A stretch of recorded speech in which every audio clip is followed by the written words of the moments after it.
All right, you guys, let's do this reading from Sacred Geometry Activations Oracle and see what we come up with today. Oh, goodness. We had these cards fall out. Belief, discernment, and perception. And I'm sitting and giggling to myself because I already did 2 other readings prior to this one, and discernment and perception both came out both times. So I'm being forced to have to deal with those 2 cards. With that said, let's read what the bottom of the card say. Perception. This is an ongoing process, you know. We always have to check in with what our perception is in a situation and kind of check in with ourselves. Are we in a place of what's happening, or are we projecting our feelings onto someone else? It's always good to check in with that. The frequency of perception supports our natural curiosity, moving us beyond our comfort zone to find the edges of what we perceive as real and to take a good, hard, deep look at it. Again, question where you're coming from. Question what it is that you are actually looking at. Is it what you actually are looking at as fact, or is it something within yourself that you're adding to the story, right? And then, of course, you need to use your discernment in that decision making and that thought process. The frequency of discernment supports our ability to view the world and the people around us from a place of inner balance and detachment, yet with compassion and wisdom. So your perception, whatever it may be, you do want to go ahead and enter your situation with that detachment of the situation. You know, let the chips fall where they may, and then when you stick to the facts of things, then you can sort things out. Right? Belief. The frequency of belief supports our sense of self-worth based on our gifts and talents and a strong connection to Source. So if you have your beliefs, I myself believe that there is a higher power, and I believe that all things happen, you know, in order to display his might and his wants, and or her. I mean, I guess the theory's out on that, whether a higher power is male or female. In some regard, it's just energy, right? It's whatever your belief is and whatever you want to call them. I'm sure that if you have that connection within yourself and you have a name for it, that's the name that we go with. A lot of times things reach out to different people in different ways. I mean, everyone has a different way of learning, right? Whether you read it, see it, do it, a combination of a couple things.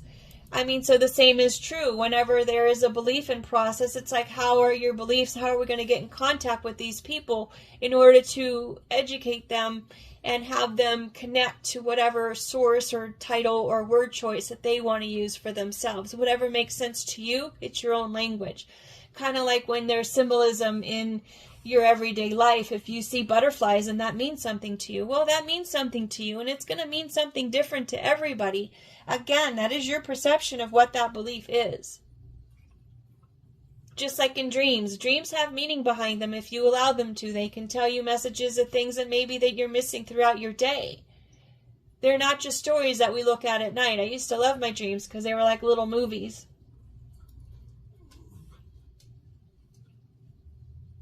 So there's symbols and stories within those dreams that talk to you and tell you things if you allow them to. And everything in those dreams means something to you based on your own language and your own thought processes and what your perception is. And it's up to you to make the discernment of what those things mean to you. It's not going to be the same for everyone, just like beliefs are not the same for everyone. Discernment and belief, both of those add up to a 2, which means that there's duality in every thought process and belief system. There's always 2 sides to every story. I'd like to say there's 3 sides to every story, depending on who you are and what your perception and your belief systems are. A lot of people don't know how to stick to the facts. A lot of people like to throw in their own little 2 cents into a situation that wasn't even there. So I like to say, you know what, there's actually 3 sides to every situation or story. It's either his side, her side, and the truth that's somewhere in the middle between the 2. I don't know why people do that. I can't speak for everyone. Maybe it's self-protection and they want to make themselves appear to look better than what they are, but I have no problem making myself look stupid in the truth. If I did something stupid, I'm going to speak to it. I'm going to own it. I'd rather get over with whatever it is that had happened than to have to sleep with it every night. Who wants that? I sleep good at night, folks. I go right to sleep, and I wake up on cue when I'm supposed to, and I have a restful sleep in between time. A lot of people can't do that. Now, if it's not, medically induced for some reason, maybe your hydrations or your nutrition or something is lacking. I don't know. Maybe you didn't get enough exercise that day. I don't know. But usually a lack of sleep or not being able to sleep at night or get to sleep, tossing and turning, a lot of times that has to do with your daily decisions. So if you're not sleeping well at night, consider that. Check in with yourself. What is your belief system? Is what you think right?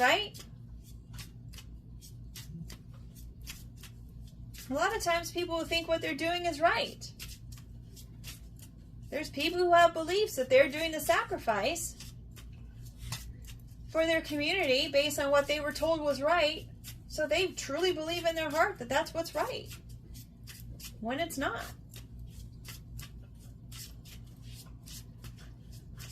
I don't know. I stick to the straight and narrow and the 10 Commandments for me. It's a guide, and it's a good guide.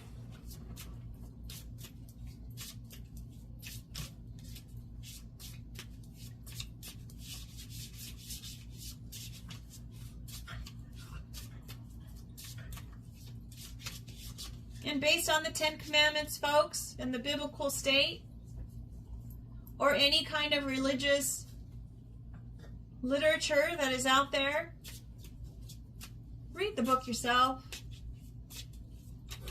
Interpret what you're being told for what rings true for you and what resonates within, because if you're reading the book and you're being connected to a higher source, that higher source will confirm things for you, whether it's true or not true.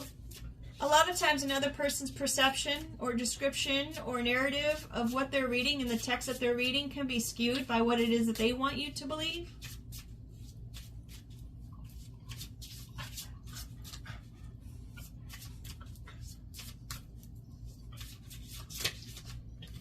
Your thought process is important because it was made integration. Because it was made in order to be able to tell you things that you need to know based on your own thought process. Because you understand how your mind thinks, right? You have a relationship with yourself. Card number 3, integration. Notice it's a step up from number 2, and we were talking about those 3 different points of view. Integration. The frequency of integration supports our embrace of every aspect of ourselves, allowing what we perceive as positive and what we perceive as negative to harmonize in a balanced symphony of life. Number 3 is also the Trinity. If we're going to go with number meanings.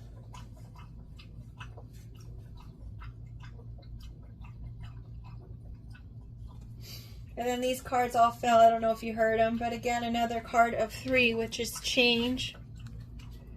Universal love. Oh gosh, so sorry you're missing out on that. We've got earth, transition, and tantric journey. We need to integrate what our discernment and what our beliefs are, right? We need to integrate our own beliefs and our own knowledge of what things are in our own language that means something to us in order to change. This way, once we change and we begin to think in what makes sense to us, and we do that and find the universal love that's available, another 8, an 8. The beginning and the end is the 8s, folks. Universal love is where it's at. If your thought process always comes back to what love is, you can never go wrong. That way we'll end up with a new earth here. Adds up to a 6, and then we're taking another step into the number 7, which is the transition. in the tantric journey, which comes back to a 6. 6 is the number of man. I know that it has a negative description attached to it. 666. No, it's actually just, it's the number of man, folks. When you live in a world that is of man and it's not of spirit, that's where the trouble starts. If you live in a place of universal love, the number 8, the infinity, the all-knowing, the universal love of things, that's what lives on forever. That's the 8. That is forever. That's infinity. So when we go through all of these things and we have that transition, we can live in this tantric journey.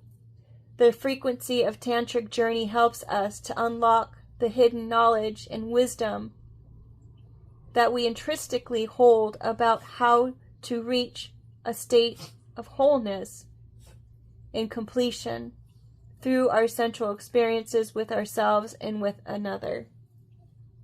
That is where true understanding and true life begins, with that universal love. Eventually we can get Earth to make that transition and we can all live in that state. But it seriously takes for us to look at the way that we look at things, have compassion within ourselves about the way that we look at things, question our beliefs. What is it that we believe and why do we believe those things? And if there's things about your belief systems that don't really sit well with you, you can integrate that change within yourself to come back to that place of universal love so that we can change the earth and make it the transition so that we all can live in a state of bliss. With that said, I do hope that you make it a great day. Every moment is a new opportunity to make it just as you want it to be. Even if you made a mistake a minute ago, you can come back and change that mistake, make amends, say your apologies, learn and grow from it. Come back to that place of universal love and compassion for yourself and for those that are around you, and realizing that we're all on this journey together. Nobody's perfect. With that said, make it a great day.